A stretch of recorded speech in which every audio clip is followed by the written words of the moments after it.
Pertama-tama yang gue mau buat clear di awal ini adalah secara matematika, perhitungan-perhitungan bagaimana sebenarnya itu 1M per tahun bisa. Tetapi nanti akan gue bahas lebih lanjut di dalam video ini bagaimana itu bisa atau tidaknya. Dan ditambah informasi yang akan gue bahas ini adalah 100% dari pengalaman pribadi gue, ditambah dari informasi-informasi dari beberapa teman gue yang juga sebenarnya secara praktek ada yang berhasil mencapai angka 1M per tahun tersebut. Jadi kayak gimana pembahasannya? Langsung kita bahas ya sekarang. Let's go.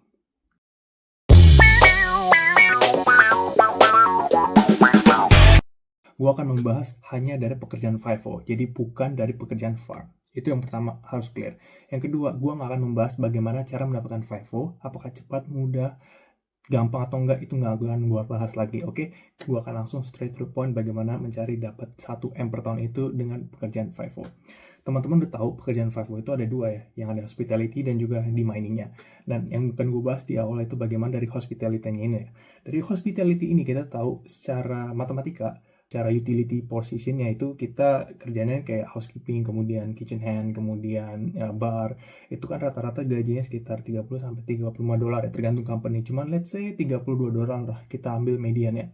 32 dolar per hari yang kerjanya 12 jam, berarti satu harinya 384 dolar. Dan gue melihat memang kan shiftnya secara gampangnya 2 and 1 ya. 2 and 1 yang artinya dalam satu bulan kita kerjanya 3 minggu dong. Karena 2 and 1. Berarti dalam satu bulan ini adalah 3 minggu kerja.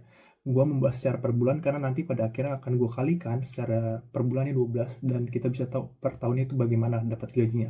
Dan ya sehari itu 384 dolar dan kalikan 3 itu berarti dapat sekitar sekitar 6.855 dolar secara bersih ya. Ini kita ngomongin bersih setelah dipotong pajak 15%. Satu bulan 6.855, let's say 70 juta. Nah, kalau kayak gitu di dalam setahun dikalikin 12 aja dong, berarti sekitar 82.260. Berarti sekitar 460 jutaan rupiah setahun. Dan itu artinya apa? Tidak dapat. Jadi untuk FIFO yang hospitality, kalau kalian secara perhitungannya, meskipun kalian kerja ini konteksnya kerja terus ya, nggak ada liburnya, kalian tetap nggak bisa mendapatkan 1M per tahun kalau secara FIFO yang hospitality. Itu udah clear. Berarti yang mana nih yang kerjanya bisa dapat 1M? Yang secara miningnya, yang di luar. Kenapa demikian? Perhitungan seperti ini. Posisi yang paling gampang yaitu TA ya. TA itu yang paling bawahnya, kayak labor lah, segala macam.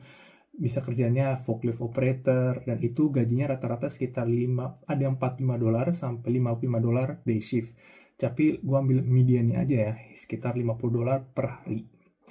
Per hari itu dikalikan 12 jam ya itu sekitar 600 dolar satu hari ya, 600 dolar. Dan kita tahu kalau misalnya dalam lagi-lagi kita dengan konteks misalnya pakai posisi roster yang udah fix 2 and 1, lagi-lagi 2 and 1 berarti kalian 3 minggu dong ya. 600 dolar kalian 3 minggu kalian 21 hari itu sekitar 10.710 dolar. Itu udah let's say 100 juta dalam satu bulan. Ini bersih, potongan persen taxnya 15%.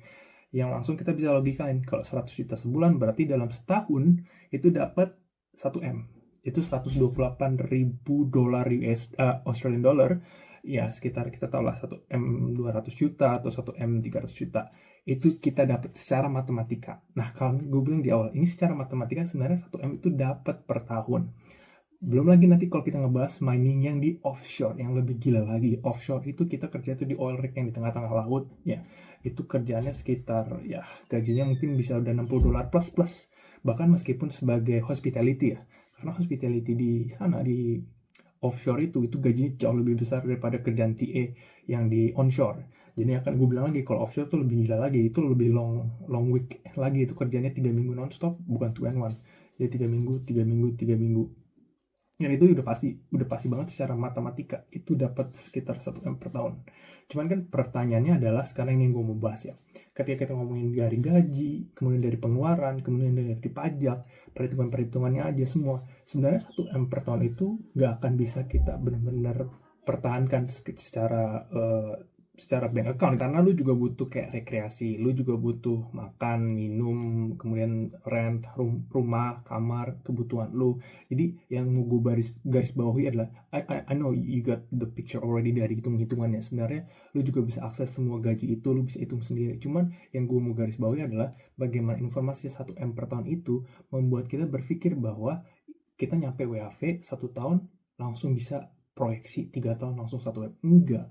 Itu yang mau gue bahas, bagaimana ketika gue bahas perpanjangan tadi, hitung-hitungan yang ribet, yang konteks yang detail itu setelah lu udah dapat kerjaan. Nah, bagaimana lu mendapatkan pekerjaannya? Itu lu bisa aja 2 bulan lu nganggur. Lu bisa 2 bulan lu nganggur, bisa kena scam, lu bisa, ya lagi-lagi ini semoga ini nggak terjadi, cuman it will happen somehow in some people gitu kan. Dan ini lagi-lagi bukan berarti membuat lu kayak lu pasti kena, enggak. Cuman seandainya kalian kena musibah-musibah ini, otak kita udah berekspektasi 1 M per tahun ketika di Australia, itu membuat kalian sangat kecewa.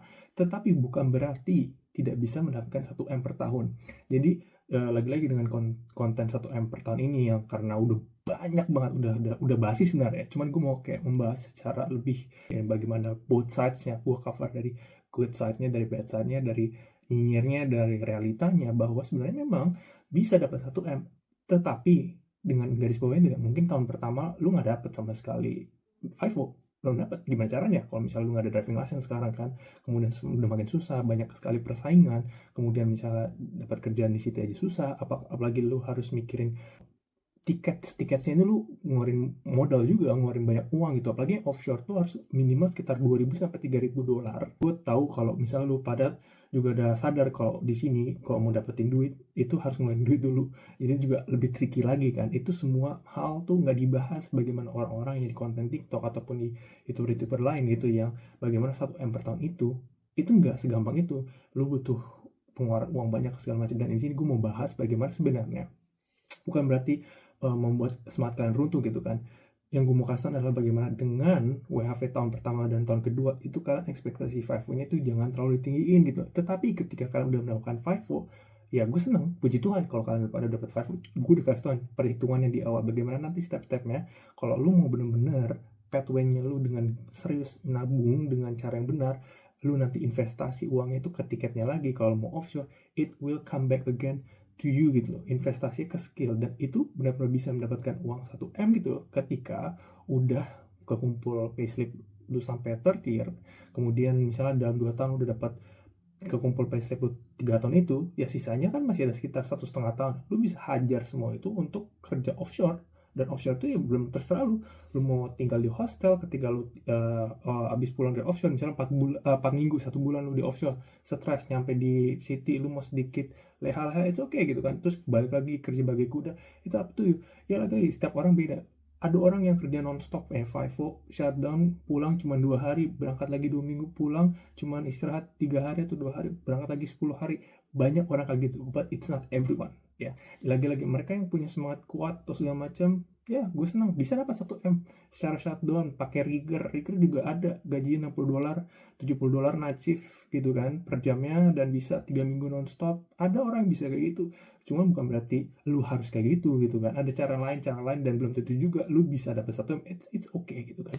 Jadi semoga teman-teman yang nanti mau dapat SDWHV-nya dan mau coba bagi peruntungan nyari 5O atau segi macam, semoga untuk konten kali ini membuat clear ya. 1 M per tahun itu jangan jadi momok, jangan jadi apa, biar kalian tahu bagaimana menyikapi dan menghindari hal-hal yang tidak perlu, biar pengalaman perjalanan kalian semakin smooth lagi di Australia. Ya kayaknya gue udah banyak banget ngomong, dan semoga itu udah cukup banget untuk menjelaskan kalian bagaimana konsep 1 M per tahun secara matematika versi gue.